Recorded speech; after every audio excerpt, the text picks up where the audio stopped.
अस्सलाम वालेकुम जी। आज का लेक्चर हमारे पास है potential due to electric quadrupole.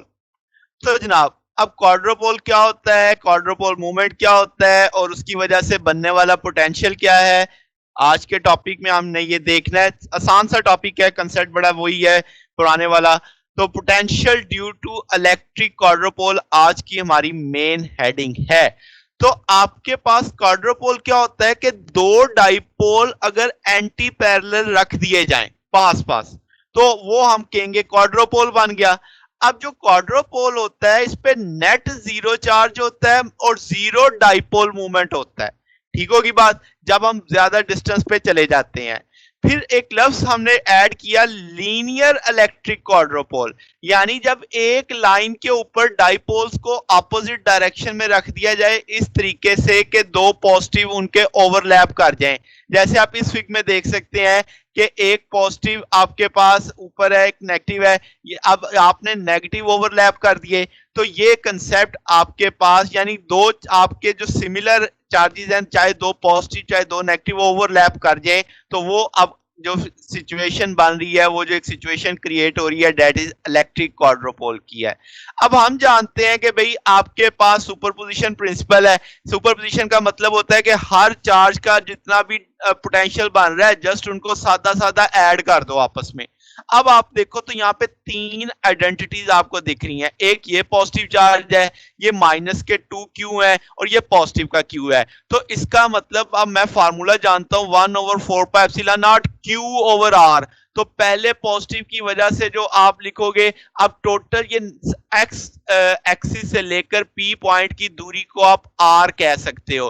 ठीक है, तो अब आर, अब ये जो पॉजिटिव चार्ज है ये इस पी पॉइंट से कितना दूर होगा, आर में से डी माइनस कर दो तो वो आ गया Q divided by R minus D.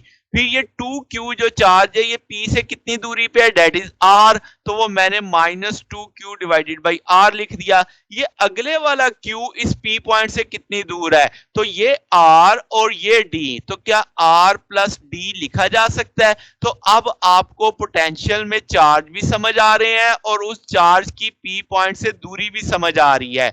ये ऊपर वाला जो पॉजिटिव चार्ज है, जो z पॉजिटिव z एक्सिस की जानिब है, डेट उसका डिस्टेंस p पॉइंट से है r माइनस डी, -2q का है r, और नीचे वाला जो चार्ज है इसका है r प्लस डी। अब जनाब सिंपल सिंपल सा एलसीएम लेंगे, r into R square minus D square का कंसेप्ट नीचे आ जाएगा। अब ऊपर इसे सॉल्व करेंगे तो 2q d स्केयर आ जाएगा आपके पास। अगर मैं नीचे ब्रैकेट में से r स्केयर कॉमन लेता हूं तो वो r स्केयर बाहर निकल के इस r से मल्टीप्लाई कर जाएगा, तो वो बन जाएगा r क्यूब। तो जनाबे वाला अब बाकी बचा 1 minus D square over R square. ऊपर तो हमने क्यू 2q d वैसे स्केयर वैसे लिखा रहने दिया। अगर d का जो डिस्टेंस है वो r के लिहाज से इंतहाई इंतहाई कम हो, यानी p पॉइंट आपने काफी दूर लिया हुआ है, तो इसका अंदर ये फैक्टर तो वैसे ही आपके पास क्या हो जाएगा, निगलेक्ट हो जाएगा। 1 बच जाएगा आपके पास, 1 माइनस 0 तो 1 आ जाएगा, तो सिर्फ r क्यूब बचेगा। अब ये जो 2q d स्केयर लिखा हुआ है इसे हम इलेक्ट्रिक क्वाड्रोपोल मूवमेंट कहते हैं। ठीक होगी बात। तो अब आपके पास जनाबे वाला ऊपर कैपिटल Q आ गया, that is electric quadrupole movement, और नीचे R क्यूब आ गया। अब यहां पे एक चीज जरा समझने वाली है कि एक सिमेट्री अब तक मुझे समझ आ रही है। वो सिमेट्री क्या है कि जैसे जैसे हम कॉम्प्लेक्स सिचुएशंस क्रिएट करते जा रहे हैं, हमारे पास इलेक्ट्रिक पोटेंशियल जो है वो एक सीरीज ऑफ इंक्रीजिंग 1/r में आ रहा है। यानी अगर आपको पॉइंट चार्ज याद हो, जब अकेला चार्ज था तो 1/r के लिहाज से पोटेंशियल में डिक्रीज थी। जब आपने डाइपोल का टूल देखा तो 1/r स्केयर के लिहाज से वहां पे डिक्रीज आई। अब आपने क्वाड्रोपोल का टर्म देखी तो अब आपके पास 1/r क्यूब के लिहाज से डिक्रीज आई।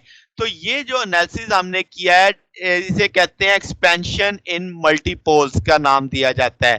तो ये कंसेप्ट वाइज है कि सिंगल चार्ज की वजह से पोटेंशियल देखोगे तो वो 1/r पे डिपेंड कर रहा होगा, और अगर डाइपोल पे करोगे तो 1/r स्केयर पे करेगा। क्वाड्रोपोल में 1/r क्यूब पे डिपेंड कर रहा है। तो ये सोन इसी तरीके से मामला चलते जाएंगे अगर आप कम्प्लेक्स इसका असेंबली बनाते चले जाओगे। ठीक हो गया जनाब। तो सादा सा टॉपिक था आज, ये भी छोटा सा टॉपिक था। हमने electric potential due to quadrupole देखा, सिंपल सा है, चूंकि पोटेंशियल स्केलर है तो सादा सादा सारे जितने भी चार्जेस पड़े हैं उनका पोटेंशियल निकालो, उनको जमा कर दो, टोटल आंसर आ जाएगा।